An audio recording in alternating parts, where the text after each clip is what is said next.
Friends, আজ আমি আপনাদের সামনে ক্যালকেরিয়া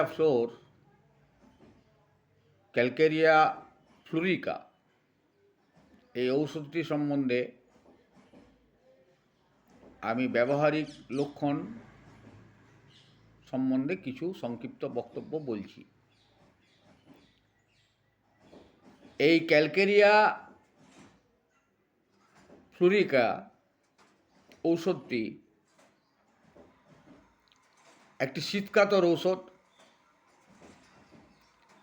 গ্রন্থির যদি বিবৃদ্ধি ঘটে বা গ্রন্থির কোনো প্রদাহ হয় বা অস্থিতে যদি কোনো ক্ষত দেখা যায় এবং ক্ষত পেকে যদি পুঁজ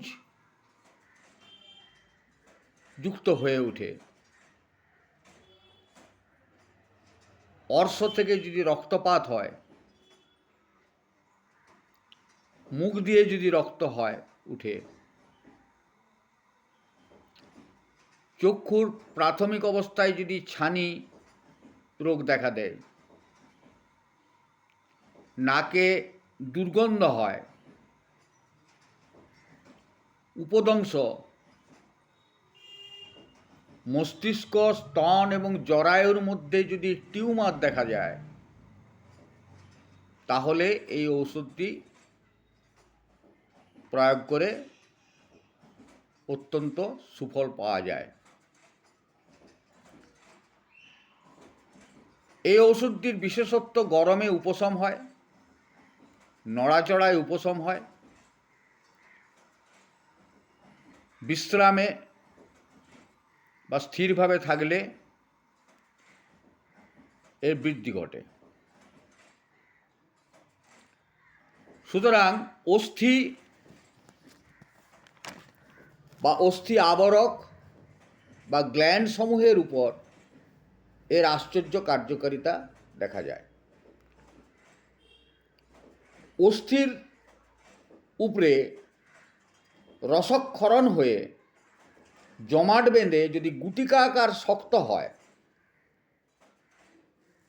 সেক্ষেত্রে এই ওষুধটি অত্যন্ত কার্যকরী। কিংবা অস্থিস্ফীত যদি হয় বা কোনো টিউমার যদি জন্মায় বা অস্থি পেকে পুঁজ জন্মায়, অস্থিতে যদি কেরিজ রোগ দেখা যায়, তাহলে এই ওষুধটি অত্যন্ত কার্যকরী ঔষধ। দন্তলালি অর্থাৎ ডেন্টাল ফিস্টুলাতে আমরা অ্যাসিড ফ্লোর ওষুধটি ব্যবহার করি, কিন্তু অনেক সময় দেখা যায় যে অ্যাসিড ফ্লোর ব্যবহার করেও কাজ হচ্ছে না। তখন কিন্তু এই ক্যালকেরিয়া ফ্লোর ওষুধটি ব্যবহার করে সুফল পাওয়া যায়। মস্তিষ্কের বহির্ভাগে বাইরের দিকটায় হিমাটোমা যদি হয়, তাহলেও এই ওষুধটি অত্যন্ত কার্যকরী। ঘাড়ের গ্ল্যান্ডের যদি বৃদ্ধি ঘটে বা গলগণ্ডের যদি প্রাথমিক অবস্থাতে এই ওষুধটি প্রয়োগ করা যায়, এটি অত্যন্ত কার্যকরী। অর্থাৎ গ্রন্থির যদি পাথরের ন্যায় শক্ত ফোলা ফোলা ভাব থাকে, তাহলে এটি প্রয়োগ ক্ষেত্র। এই ওষুধটির প্রয়োগের লক্ষণ: চুন এবং ফ্লোরিক অ্যাসিডের রাসায়নিক সংযোগে আমাদের এমন একটি মূল্যবান ওষুধ উপহার হোমিওপ্যাথিক পদ্ধতিতে পাওয়া গেছে,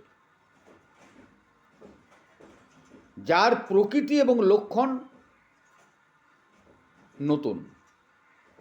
এই ঔষধটি পেশি এবং রজ্জুর মধ্যে ঢেলা জন্মানো ভাব, অস্থিবৃদ্ধি, পাথরের মতো শক্ত গ্রন্থি, অস্থিবেষ্টির মধ্যে রসপ্রশেষক হেতু অস্থিবৎ গঠন, টিউমার, এইসব লক্ষণে আমরা বিস্ময়করভাবে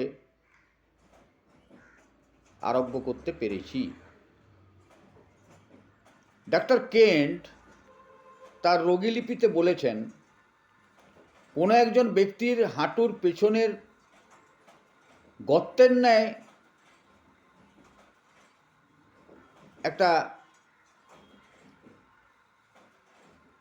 অর্বুদ হয়েছিল, যেখানে হাঁটুর পেছনে যে গর্তের মতো স্থানটা আছে সেই স্থানে একটি অর্বুদ হয়েছিল এবং সেই অর্বুদ অস্ত্রোপচার দ্বারা আরোগ্য হয়েছিল। কিন্তু পুনরায় দেখা গেল যে তা আবার দেখা দিল এবং একটি হাতের মুঠা করলে যে ধরনের সাইজ হয় সেই সাইজের ন্যায় অর্বুদটি পুনরায় দেখা গেল। রোগীর পাটি 45 ডিগ্রি পর্যন্ত বাঁকানো যেত, তার হাঁটুটি একেবারে অচল হয়ে গেছিল। রোগীর সমস্ত রোগলক্ষণ নিয়ে এবং অর্বুদটির কঠিনতা দেখে এই ক্যালকেরিয়া ফ্লোর ঔষধটি ব্যবস্থা করা হয়েছিল এবং দেখা গেল যে অর্বুদটি ক্রমশ ছোট হতে লাগলো এবং অঙ্গটি স্বাভাবিক এবং পূর্বের ন্যায় সুস্থ হয়ে উঠল। উনি বলেছেন যে রোগীটির সুস্থ দেহে শিশুর ন্যায় তার পুনর্জন্ম হয়েছিল এবং সে সর্বপ্রকার অসুবিধা থেকে বহু বৎসর মুক্ত ছিল। উনি এই ক্যালকেরিয়া ফ্লোরিকা ওষুধটি সম্বন্ধে এই রোগীলিপিটি বলেছিলেন। সাধারণত এই ধাতুর রোগীরা ঠান্ডায়, বায়ুপ্রবাহে, আবহাওয়া পরিবর্তনে বা ভিজে আবহাওয়া যখন হয় অত্যন্ত অনুভূতিযুক্ত থাকে, আর উত্তাপে বা উষ্ণ বাহ্য প্রয়োগে লক্ষণগুলির উপশম হয়। বিশ্রামকালে এদের লক্ষণগুলি বৃদ্ধি দেখা যায়, কিন্তু নড়াচড়া করলে বা ক্রমাগত চলাফেরা করলে উপশম দেখা যায়। গেটে বাতগ্রস্ত রোগীদের যদি বিবর্ণ মূত্র এবং উদরাময় থাকে তাহলে এই ওষুধটি কার্যকরী। ছানি রোগের প্রাথমিক অবস্থাতে এই ওষুধটি প্রয়োগ করা যায়। এই ওষুধটি গ্রন্থি বিকৃতি, নাসিকা হইতে ঘন হলদে সবুজাব স্রাব আরোগ্য করে।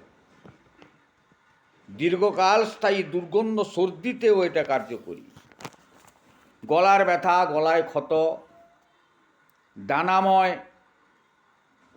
অবস্থা যদি ঠান্ডায় বৃদ্ধি এবং উষ্ণ জলে উপশম হয় তাহলে এটা কার্যকরী। বেদনা রাত্রে বাড়ে। বর্ধিত কঠিনতাপ্রাপ্ত টনসিলে ব্যারাইটাকার আরোগ্য করতে না পারলে লক্ষণ অনুযায়ী যদি এই ক্যালকেরিয়া ফ্লোর ওষুধটি প্রয়োগ করা যায় তাহলে অত্যন্ত সুফল পাওয়া যায়। গলগণ্ড রোগেও এই ওষুধটি ব্যবহৃত হয়। রাত্রিকালে যকৃতে যদি কর্তনবোধ বেদনা হয় এবং বেদনাযুক্ত স্থানে যদি চেপে শোয় তাহলে দেখা যায় যে চেপে শুলে সেই জায়গাটা বেদনা বৃদ্ধি পাচ্ছে, কিন্তু নড়াচড়া করলে বা সঞ্চালন করলে যদি বেদনাটা উপশম বোধ হয়, হাঁটলে যদি উপশম বোধ করে, তাহলে এই ওষুধটি প্রয়োগ করলে সুফল পাওয়া যায়। তাছাড়াও মলদ্বারে চুলকানি, অর্শ, বেদনাযুক্ত রক্তপাত, অর্শ থেকে মলদ্বার ফাটা, কোষ্ঠবদ্ধতা, তীব্র গন্ধ বিশিষ্ট প্রচুর জলের ন্যায় মূত্র যদি নির্গত হয় এবং মূত্র ত্যাগকালে যদি চিড়িক মারা বেদনা দেখা যায় তাহলে এই ওষুধটি উপযোগী। কঠিনতাপ্রাপ্ত অন্ডকোষে যদি দেখা যায় অন্ডকোষটা কঠিন ফুলা এবং কঠিন শক্ত, তাহলেও কিন্তু এই ওষুধটির দ্বারা উপকার পাওয়া যায়। জরায়ুতে সৈত্রিক অর্বুদ, স্তনের উপর শক্ত ডেলা ডেলা থাকলে এই ওষুধটি কার্যকরী। শিরাস্ফীতি বা ভেরিকোজ ভেন যদি হয় তাহলে ক্যালকেরিয়া ফ্লোর প্রয়োগ করা যায়। উচ্চস্বরে পড়াশোনা করার পর যদি স্বরভঙ্গ হয় তাহলে এই ওষুধটি অত্যন্ত কার্যকরী। আক্ষেপিক কাশিতে উপযোগী, বিশ্রামকালে বৃদ্ধি, উত্তাপে উপশমযুক্ত গেটে বাত। যদি রাস্টাক্স প্রয়োগে বিফল হয় তখন এই ওষুধটি প্রয়োগ করায় অনেক রোগী আরোগ্য লাভ করেছে। ঘাড়ের গ্রন্থির কঠিনতা, ঘাড়ে যে গ্ল্যান্ড সেটা যদি কঠিনতা হয়, শক্ত, অত্যন্ত কার্যকরী।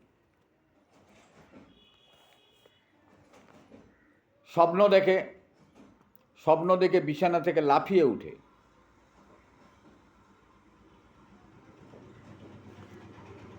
পুরাতন কোমরের বাতে এই ঔষধটি অত্যন্ত উপযোগী। এই কোমরের বাতটি নড়নচড়নে উপশম, ক্রমাগত চলাফেরা করলে উপশম, কিন্তু স্থিরভাবে শুয়ে থাকলে বৃদ্ধি ঘটে। গ্যাংলিয়ন অথবা কবজির পিছনে সিস্টিক টিউমার, এটা কার্যকরী এই ঔষধ। মলদ্বারের ফিসারও এটা কার্যকরী। ক্রনিক এবং পুরাতন সাইনোভাইটিস অব নি জয়েন্ট, হাঁটুতে যদি সাইনোভাইটিস হয়, ক্রনিক সাইনোভাইটিস, তাহলেও এটা অত্যন্ত কার্যকরী ঔষধ। এর বৃদ্ধি ঘটে বিশ্রামে, আবহাওয়ার পরিবর্তনে, আর উপশম হয় গরম প্রয়োগে এবং নড়নচড়নে, চলাফেরা করায় উপশম বোধ করে। এই ক্যালকেরিয়া ফ্লোর সম্বন্ধে এই কয়েকটি লক্ষণ আমি বললাম। পরবর্তীকালে আবার একটি নতুন ওষুধ নিয়ে কিছু গুরুত্বপূর্ণ লক্ষণ আপনাদের সামনে উপস্থাপিত করব। আশা করি আপনারা এই ঔষধটির দ্বারা অনেক উপকৃত হবেন, রোগীর ক্ষেত্রে প্রয়োগ করে দেখবেন। যদি উপকার পান তাহলে আমার এই ভিডিওটি করা সার্থক। আমার এই ভিডিওটি আপনারা লাইক দিবেন, শেয়ার করবেন এবং অন্যদের জানার সুযোগ সুবিধা করে দিবেন। এই বলেই আমি আজকে আপনাদের সকলের কুশল কামনা করে ভিডিওটি শেষ করছি। ভালো থাকুন, সুস্থ থাকুন।